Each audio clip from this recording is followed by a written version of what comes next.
दरभंगा की भूतिया फैक्ट्री। दरभंगा बिहार का एक छोटा लेकिन ऐतिहासिक शहर अपनी समृद्ध संस्कृति और परंपरा के लिए प्रसिद्ध है।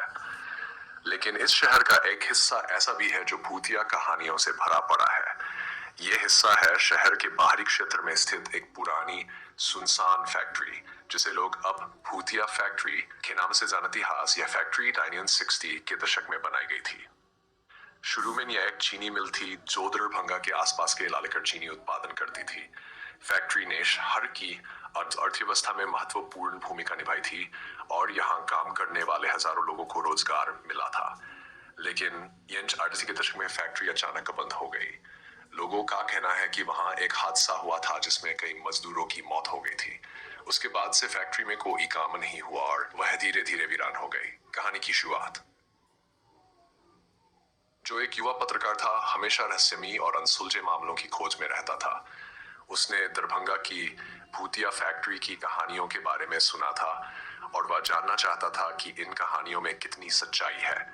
राहुल ने फैसला किया कि वह इस फैक्ट्री के बारे में पूरी जानकारी इकट्ठा करेगा और इसके रहस्यों को उजागर करेगा। फैक्ट्री में प्रवेश: राहुल ने अपने कुछ दोस्तों आकाश, पूजा और सुमित के साथ मिलकर फैक्ट्री में जाने की योजना बनाई। वे चारों एक रात फैक्ट्री के अंदर दाखिल हुए।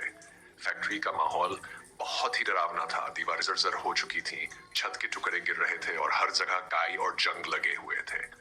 अंदर दाखिल होते ही उन्हें ठंडी हवा का एक झोंका महसूस हुआ जो उनकी हड्डियों तक को कंपा गया। फैक्ट्री के अंदर घुसते ही उन्हें एक अजीब सी सिहरन महसूस हुई। अंदर खूब अंधेरा था, इसलिए उन्होंने अपने टॉर्च जलाए। जैसे जैसे वे अंदर बढ़े, उन्हें अजीब अजीब आवाजें सुनाई देने लगी। कभी किसी के रोने की आवाज तो कभी किसी के हंसने की। वे समझ नहीं पा रहे थे कि ये आवाजें कहां से आ रही हैं। पूजा ने डरते हुए कहा, मुझे यहाँ अच्छा नहीं लग रहा, हमें वापस चलना चाहिए। लेकिन राहुल ने उसे हिम्मत दी और कहा, हम यहाँ सच जानने आए हैं। अगर हम अभी ही वापस चले गए तो हमें कुछ भी पता नहीं चलेगा। अजीब घटनाएं: जैसे जैसे रात गहरी होती गई, अजीब घटनाएं बढ़ती गई। एक बार सुमित ने देखा कि एक छाया उसके पास से गुजरी। उसने बाकी दोस्तों को बताया, लेकिन किसी ने उसकी बात पर ध्यान नहीं दिया। थोड़ी देर बाद पूजा ने भी एक महिला की छाया देखी जो रो रही थी। वह डर के मारे चिल्ला पड़ी।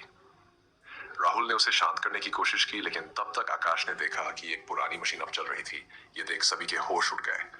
उन्होंने भूतिया मंजर: राहुल ने अपने कैमरे से इन अजीब घटनाओं को रिकॉर्ड करने की कोशिश की, लेकिन कैमरा काम नहीं कर रहा था। तभी उन्हें लगा कि कोई उनके पास खड़ा है। उन्होंने मुड़कर देखा तो एक आदमी की छाया देखी जो बहुत ही डरावनी थी। उसकी आंखें लाल और चेहरा जला हुआ था। वह छाया धीरे धीरे उनके पास आ रही थी। सभी दोस्त डर के मारे चिल्लाने लगे और बाहर की तरफ भागे। लेकिन फैक्ट्री का दरवाजा अचानक बंद हो गया। उन्हें लगा कि वे अब यहां से कभी बाहर नहीं निकल पाएंगे। पुराने मजदूर की आत्मा: तभी एक बूढ़े आदमी की आवाज आई, तुम लोग यहाँ क्यों आए हो? यहाँ से चले जाओ, ये जगह तुम्हारे लिए नहीं है। राहुल ने हिम्मत जुटाकर पूछा, आप कौन हैं और यहाँ क्या हुआ था? बूढ़े आदमी ने बताया कि वह इस फैक्ट्री में काम करने वाला एक मजदूर था। फैक्ट्री के मालिक ने सुरक्षा उपायों की अनदेखी की थी, जिसके कारण एक भयंकर हादसा हुआ और कई मजदूर जलकर मर गए। उन मजदूरों की आत्माएं अब भी इस फैक्ट्री में भटक रही हैं और चैन पाने के लिए तरस रही हैं। राहत का रास्ता: राहुल ने उस आत्मा से पूछा कि वे क्या कर सकते हैं ताकि उन आत्माओं को मुक्ति मिल सके। आत्मा ने बताया कि उन्हें एक पूजा करनी होगी और उन मजदूरों के नाम पर कुछ अनाज और मिठाई दान करनी होगी। इसके अलावा फैक्ट्री के मालिक की गलतियों को भी उजागर करना होगा ताकि भविष्य में ऐसी घटनाएं न हो सके। पूजा और मुक्ति: राहुल और उसके दोस्तों ने अगले दिन एक पंडित बुलवाकर फैक्ट्री में पूजा करवाई। उन्होंने अनाज और मिठाई दान की और फैक्ट्री के हादसे के बारे में अपने समाचार पत्र में एक विस्तृत लेख लिखा। उन्होंने फैक्ट्री मालिक की गलतियों को उजागर किया और मजदूरों के प्रति न्याय की मांग की। अंतिम रात फैक्ट्री में पूजा के बाद राहुल और उसके दोस्तों ने देखा कि फैक्ट्री का माहौल बदल गया है। उन्हें अब वहां कोई अजीब आवाजें नहीं सुनाई दी और नहीं कोई छाया दिखी। ऐसा लग रहा था कि आत्माओं को शांति मिल गई है। सभी दोस्तों ने राहत की सांस ली और फैक्ट्री से बाहर निकले। सच और अपने लेख के माध्यम से इस भूतिया फैक्ट्री की सच्चाई सबके सामने लाई।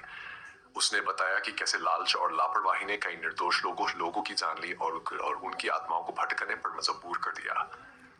उसके इस लेख ने समाज में जागरूकता फैलाई और भविष्य में ऐसे हादसों को रोकने के लिए कदम उठाए गए। निष्कर्ष, दरभंगा की भूतिया फैक्ट्री की कहानी हमें यह सिखाती है कि किसी भी जगह या इमारत को उसके अतीत के कारण भूतिया समझ लेना गलत है। हर कहानी के पीछे एक सच्चाई होती है जिसे जानना और समझना जरूरी है। राहुल और उसके दोस्तों ने हिम्मत और साहस दिखाकर इस सच्चाई को उजागर किया और उन निर्दोष आत्माओं को मुक्ति दिलाई। अब वह फैक्ट्री भूतिया नहीं रही, बल्कि एक यादगार बन गई है जो हमें सिखाती है कि किसी भी हादसे के बाद न्याय और सुधार के प्रयास कितने महत्वपूर्ण होते हैं।